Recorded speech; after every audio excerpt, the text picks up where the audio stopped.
Hi viewers, welcome to our channel. ప్రస్తుతం మనతో పాటు సీనియర్ జర్నలిస్ట్ దాము బాలా సార్ ఉన్నారు. వారితో మాట్లాడదాం. నమస్కారం సార్. నమస్తే. సార్, తిరుపతి లడ్డూలో జంతువుల కొవ్వు వాడుతున్నారని చెప్పేసి చంద్రబాబు నాయుడు గారు సంచలన ఆరోపణలు చేయడం మనం చూసాం సార్. అయితే ఇప్పుడు ఆయన అడ్డంగా బుక్ అయిపోయారు. ల్యాబ్ రిపోర్ట్ కూడా తప్పు అని చెప్పేసి ఒక వార్త వైరల్ అవుతుంది. మరి ఏం జరిగే అవకాశం ఉంది ఈ ఇష్యూలో? ఆల్రెడీ సెంట్రల్ గవర్నమెంట్ ఇన్వాల్వ్ అయిపోయింది. సుప్రీంకోర్టు కూడా సుమోటోగా కేసును తీసుకునే ఛాన్స్ ఉంది అని అంటున్నారు. జగన్మోహన్ రెడ్డి గారేమో హైకోర్టుకి వెళ్తున్నారు. మరి ఏం జరిగే అవకాశం ఉందంటారు? ఇది మెల్లమెల్లగా అదేదో అంటారు కదా, చిలికి చిలికి గాలివాన తుఫాన్‌గా మారే అవకాశం ఉంది. చంద్రబాబు మరి క్యాజువల్‌గా చెప్పేసాడా? లేకపోతే ఆయనకొక ప్లాన్‌తో ముందస్తుగా అన్నీ ప్రిపేర్ అయ్యి, ఇది నెక్స్ట్ స్టెప్ ఏంటి అన్నీ ప్లాన్ చేసుకొని చెప్పాడా తెలీదు. ఎందుకంటే ఆయన అంత ప్లాన్‌గా చెప్పినట్టుగా కనబడట్లేదు. మామూలుగా ఆయన మాట్లాడిన పద్ధతి చూస్తే కూడా ఏదో దీన్ని చెప్పేద్దాం అన్నట్టుగా చెప్పినట్టు ఉంది తప్ప, ఒక పకడ్బందీ ఒక ప్లాన్‌తో చంద్రబాబు చేసినట్టు కనబడట్లేదు. ఫస్ట్ చంద్రబాబు అలా చెప్పాడు. అంటే వ్యవస్థలన్నీ వైసీపీ నాశనం చేసేది, చివరికి టీటీడీని కూడా భ్రష్టు పట్టించారు, దేవుడిని కూడా వదలలేదు. ఆ క్రమంలో చాలా బాధేస్తుంది. లడ్డుకు తయారు చేసే నెయ్యిలో కూడా జంతు కొవ్వు యానిమల్ ఫ్యాట్ని వీళ్ళు కలిపేశారని చెప్పేశాడు. చెప్పినప్పుడుగా మామూలుగా అయితే ఒక ప్లాను నిజమైతే చెప్పేటప్పుడే ఆధారాలు చెప్పాలి. ఇదిగో పలాని ల్యాబు రిపోర్ట్ చూడండి అని అప్పుడే చూపించాలి కదా చంద్రబాబు. అవేవి లేదంటే క్యాజువల్గానే చెప్పేశాడు అనేది మనకు అర్థమవుతుంది. మామూలుగా చంద్రబాబు లాంటి వాళ్ళు ఈ స్థాయిలో ఆరోపణలు చేసేటప్పుడు ఆధారాలు నేను ఎందుకు చెప్తున్నా అంటే, ఇదిగోండి ల్యాబ్ రిపోర్ట్ వచ్చింది, చూడండి మీరే అని అప్పుడే చూపించుంటే కొద్దిగా చంద్రబాబుకి అథెంటిసిటీ ఉండేది. అది ఆయన చేయలే. అయిపోయినాక ల్యాబ్ రిపోర్ట్లు బయటకు వచ్చారు. ఆ ల్యాబ్ రిపోర్ట్లు కూడా గందరగోళంగా ఉంది. ఆ ల్యాబ్ రిపోర్ట్లో బిగినింగ్లో అదేముందంటే ఎన్డీడీబీ అంటే నేషనల్ డైరీ డెవలప్మెంట్ బోర్డ్, అది ఎన్డీడీబీ వాళ్ళది కాఫ్ అని ఒకటి ఉంది. కాఫ్ అంటే centre for analysis and hearing in live stock and food అని. ఫుడ్లో జంతువులు పాలు, వీటికి పాల ఉత్పత్తులు, వీటికి సంబంధించిన ల్యాబ్ అది. ఆ ల్యాబ్కి ఎప్పుడు పంపించారు వీళ్ళు? 2000 అంటే 24లో జూలై 12న శాంపుల్ తీసుకొని జూలై 17th వాళ్ళకి అందింది శాంపుల్. 17th అందితే వాళ్ళు 23 రిపోర్ట్ ఇచ్చారు. సో ఎప్పుడు ఇది జరిగింది? మొన్న జూలైలో జరిగింది. అవును. జూలైలో 23 రిపోర్ట్లో బిగినింగ్ రిపోర్ట్లో ఎక్కడ యానిమల్ ఫ్యాట్ అనే ఆ రిపోర్ట్లో లేదు. ఓన్లీ వెజిటబుల్ ఫ్యాట్ మిక్స్ అయిందనేదే ఉంది. తర్వాత మొత్తం టీటీడీ లడ్డుకు సంబంధించి 5 రకాల కంపెనీలు డైరీ ఫార్మ్స్ సప్లై చేస్తున్నాయి. అందులో ఒకటి ఏఆర్ డైరీలో కలిపారనేది ఉంది. ఆ ల్యాబ్ రిపోర్ట్లో ఏఆర్ డైరీ కానీ పేరు కానీ ఏమీ లేదు. వీళ్ళు పంపించిన దీంట్లో కూడా ఏఆర్ డైరీ నుంచి పంపించామనేది కూడా లేదు. అందుకని ఏఆర్ డైరీ వాళ్ళు కూడా ఖండించారు. వాళ్ళు ఎన్డీబీ దగ్గర తీసుకున్న వాళ్ళ రిపోర్టు కూడా చూపించారు. అట్లాగే వాళ్ళు కొన్ని విషయాలు చెప్పారు. దాన్ని నేను తర్వాత వస్తాను, వాళ్ళ వెర్షన్ ఏందనేది. ఇప్పుడు ఓన్లీ చంద్రబాబు వెర్షన్ మాత్రం మాట్లాడుతున్నా. సో చంద్రబాబు అన్నాక తెలుగుదేశం వాళ్ళు ఏమేమి చేస్తున్నారనేది ముందు మాట్లాడుకుందాం. సో తెలుగుదేశం వాళ్ళు ఈ ల్యాబ్ రిపోర్ట్ని చెప్పి ఇది జూలైలో వచ్చిందని చెప్తున్నారు. ఇక్కడ డౌట్ ఏంటంటే, జూలైలో రిపోర్ట్ వస్తే, జూలై 23 రిపోర్ట్ వస్తే కంప్లైంట్ ఎందుకు ఇవ్వలేదు ఇప్పటి వరకు, పోలీస్ కేసు ఎందుకు పెట్టలేదు అనేది డౌట్ ఉంది. సో ఈ డౌట్ కూడా నేను తర్వాత ఇంకా డీటెయిల్గా చెప్తాను. సో ఇది చంద్రబాబు చెప్పింది, తెలుగుదేశం వాళ్ళు చెప్తున్నది. జగన్ ప్రభుత్వం ఉన్నప్పుడు ఈ ల్యాబ్ రిపోర్టు వచ్చింది, ఆ నెయ్యికి వచ్చిందని చెప్తున్నారు. కానీ పంపించింది ఇప్పుడు జూలై 12 శాంపుల్ తీసుకొని పంపిస్తే జూలై 17 వాళ్ళకి వెళ్ళింది, 23కి వచ్చింది. సో ఇది ఇప్పుడు తెలుగుదేశం వాళ్ళు ఏం చేస్తున్నారంటే, జగన్ ఎంత ఘోరంగా అత్యాచారానికి పాల్పడ్డాడు, ఇటువంటి హిందూ దేవాలయాన్ని అపవిత్రం చేసి పవిత్రమైన లడ్డు 140 కోట్ల హిందువులు పవిత్రంగా భావించే ఈ లడ్డులోనే యానిమల్ ఫ్యాట్ని కలిపాడు జగను అనేది వీళ్ళ ప్రధానమైన రాజకీయ ఆరోపణ. దానికి సంబంధించి ప్రూఫ్ కానీ ఏమీ లేకుండా ఈ ల్యాబ్ రిపోర్ట్ను ఒకదాన్ని పట్టుకొచ్చారు. దీని మీద అనేక ప్రశ్నలు ఉన్నాయి. దీని మీద ఫస్ట్ స్పందించింది జగన్, ఇమ్మీడియట్గా స్పందించాల. ఫస్ట్ స్పందించింది ఇంతకుముందు గతంలో టీటీడీ చైర్మన్ ఉన్న Subbareddy, YV Subbareddy.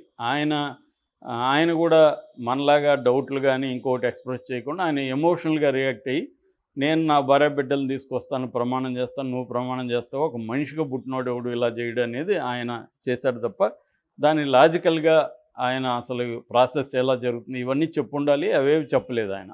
Only emotional react అయ్యి దేవుళ్ళ ప్రమాణాలు మాత్రమే వెళ్ళాడు. మేబీ ఆయన నెక్స్ట్ వీళ్ళ జస్ట్ ఆరోపించాడు చంద్రబాబు, మనం కూడా ఎమోషనల్ రియాక్ట్ అవుదామని అనుకున్నాడో తెలియదు. ఈ ల్యాబ్ రిపోర్ట్ అవన్నీ అప్పటికి రాలేదు ఆయన రియాక్ట్ అయిన నాటికి. ఎప్పుడైతే ఈ ల్యాబ్ రిపోర్ట్ ఇవన్నీ చేసి తెలుగుదేశం మీడియా ప్రతినిధులు, తెలుగుదేశం మీడియా వాళ్ళు పెద్ద ఎత్తున దీన్ని ప్రచారం చేశారో అప్పుడు జగన్ రంగంలో దిగాడు. జగన్ కూడా ఇమీడియట్గా 2 రకాలుగా జగన్ నిర్ణయాలు తీసుకున్నట్టుగా ఉంది. ఒకటి, ఇది ప్రాసెస్ ఎలా జరుగుతుంది అదంతా చెప్పడం.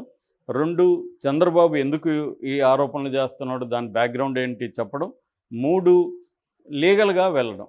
ఈ 3 రకాల అప్రోచ్తో జగన్ ఎంటర్ అయ్యాడు. ముందుగా చూస్తే జగన్ ఏం చెప్పాడంటే, ఒకటి ఇక్కడ ఈ ప్రాసెస్ ఎలా ఉంటుందో చెప్పాడు. 6 నెలలకు ఒకసారి కంపెనీ మేము టెండర్లకు పిలుస్తాం, ఏ గవర్నమెంట్ ఉన్నా ఇదే జరుగుతుంది. 6 నెలలకు ఒకసారి టెండర్లకు పిలుస్తారు.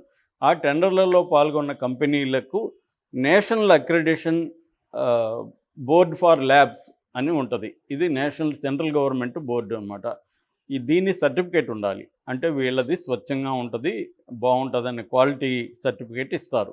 ఆ సర్టిఫికేట్ ఉండి మిగతా రిక్వైర్మెంట్ సప్లై చేయగలిగిన రిక్వైర్మెంట్ అవన్నీ ఉంటే, అంటే ఐఎస్ఓ ఇవన్నీ ఉంటే వాళ్ళకి బిడ్డింగ్లో పార్టిసిపేట్ చేసే అర్హత ఉంటుంది. దాని తర్వాత లీస్ట్ బిడ్డర్ ఎవరు, L1 ఎవరు అంటే వాళ్ళకి ఇస్తారు. అదే ప్రాసెస్లో మేము ఈ ఏఆర్ డైరీకి కూడా ఇచ్చాము, మిగతా 4 కూడా ఇచ్చాము, మొత్తం 5 డైరీలకు ఇచ్చాము.